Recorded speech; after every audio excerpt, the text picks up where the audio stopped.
So recently I attended the Greatest Gathering in Derby and it was absolutely fantastic. But we'll save all that excitement for a future video, because right at the entrance to the site was a warehouse containing HS2's interior mock-ups. It was totally free to enter, but tickets were limited. I wasn't lucky enough to get my hands on any, but fortunately for me, the queue to enter the Greatest Gathering was so long that many people didn't make it in time for the 11 AM slot, so I was able to take someone else's position. If it was your position I took, then I'm very sorry. The first thing that caught my eye upon entering was these updated renderings of the train's exterior, which look fairly different to the renders that have been released so far, but is apparently more accurate to how the trains will actually look. It reminds me of how the renders for the Crossrail trains evolved over time, from looking like slightly modified Electrostars to the somewhat more curvaceous trains we have today. Touring around the site, the first thing I went to have a look at was this mock-up showing the train's interface with the platforms.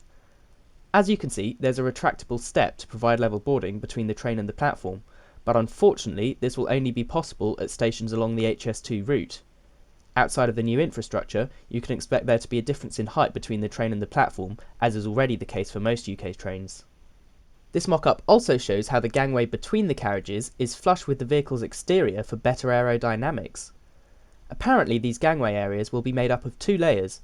One will be the main gangway that passengers pass through, which is still fairly wide as you can see, but not as wide as the exterior diaphragm, which, like I said before, is actually flush with the carriage's body. A similar design is already in place on the ETR 1000 trains operating in France, Spain and Italy.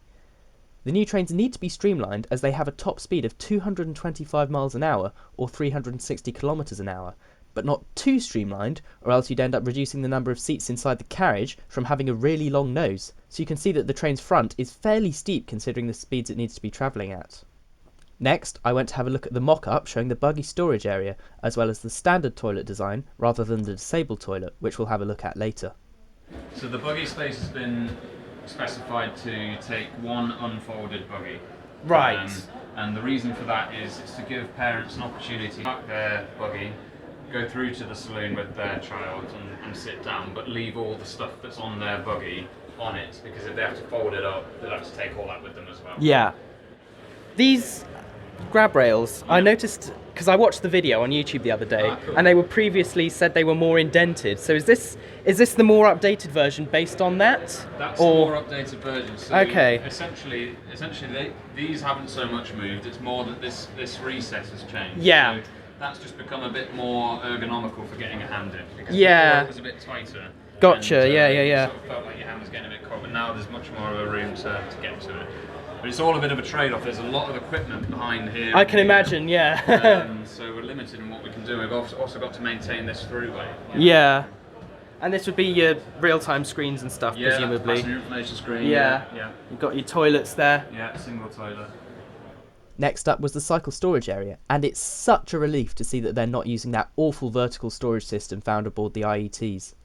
The system they've got here is actually remarkably good, as it's set up in such a way that bikes won't be obstructing each other, so one can be removed without needing to shift others out of the way first.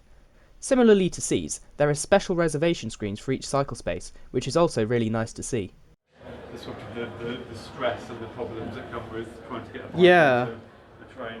So yeah, so you can take this one out obviously independently of moving this one, for example.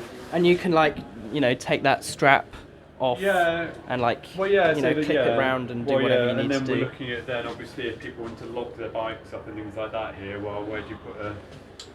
Would that strap actually be a bit longer in reality? Because it seems quite short. It would be. I mean, this is. I know it's just a demonstration, but This is just trying to get things in the right place initially. Yeah.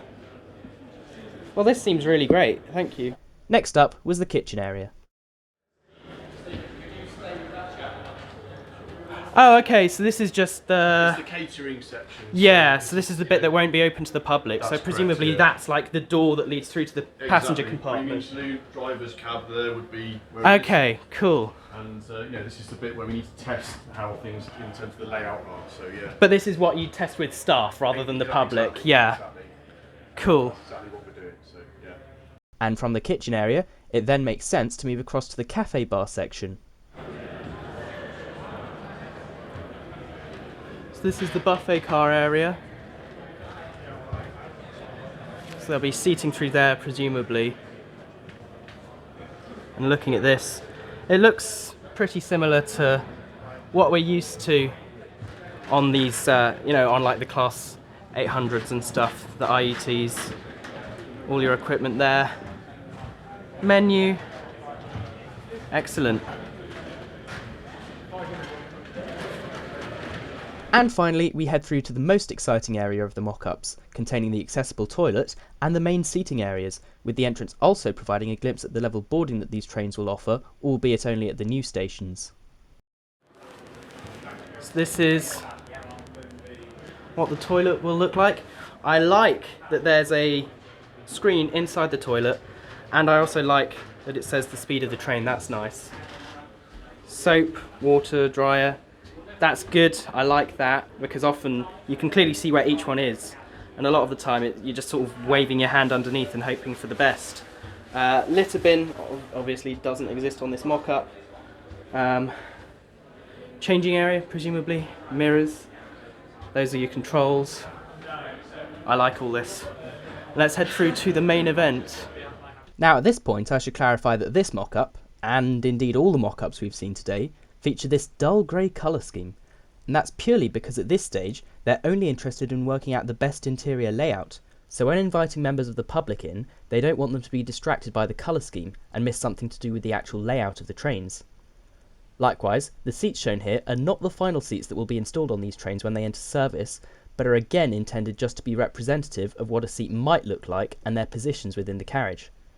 The final seat design is still in development, but they talk about that in more detail in HS2 Ltd's video, and since I don't want to steal their thunder, I'll leave a link to it in the description, or in one of the cards at the end of this video. Anyway, this mock-up has the most variety of things to look at, including seat reservation screens, luggage racks, a dedicated wheelchair space, and it of course provides an opportunity to test the legroom available at the seats. So they weren't lying in the YouTube video, the legroom here really is, I don't know if it comes across on camera, but this really is quite impressive legroom. If you just take a seat and I go like, that is ridiculous. For a UK train, I don't think I've ever seen legroom that good on a UK train. And yet somehow it still manages to have a higher seating density than the current trains that you get on the West Coast Main Line. So this is very impressive that they managed to pull that off. They really made a very efficient use of the space in these trains. This is excellent. Starting to feel very real now that I'm actually sitting inside what will be one of the HS2 trains. Can I ask a question? Yeah, we've got 1 minute. Okay, where will the plugs be to charge your phones and stuff? So on seats they will be in between the armrests. Oh, okay, right. Tables, you can see them stuck on just on the edge. Oh, okay. Yeah, I'll get a shot of that. Thank you. And as this wall at the end of the carriage displays, these trains have been designated as Class 895s, with each one expected to be 200 metres long with 504 seats aboard, meaning that when two of them are joined up to form a 400 metre set, they'll be capable of carrying more than 1,000 people on them at once. That's some serious capacity. And as you probably heard a minute ago, by this point I was well and truly running out of time. But what an incredible experience to see the future of Britain's railways up close and personal. Obviously there's certain things that the mock-ups can't convey, such as the real-time screens, the ride quality, how noisy they'll be, and things like that. But if they live up to this level of quality, then I'm very optimistic indeed, and I'm now more excited than ever to take my first ride on HS2 when it opens in about a decade. Obviously there's far more that I got up to whilst at the Greatest Gathering, but that'll be coming in a future video, so make sure you're subscribed if you want to see that. But otherwise, I'm going to say thank you for watching, and cheerio.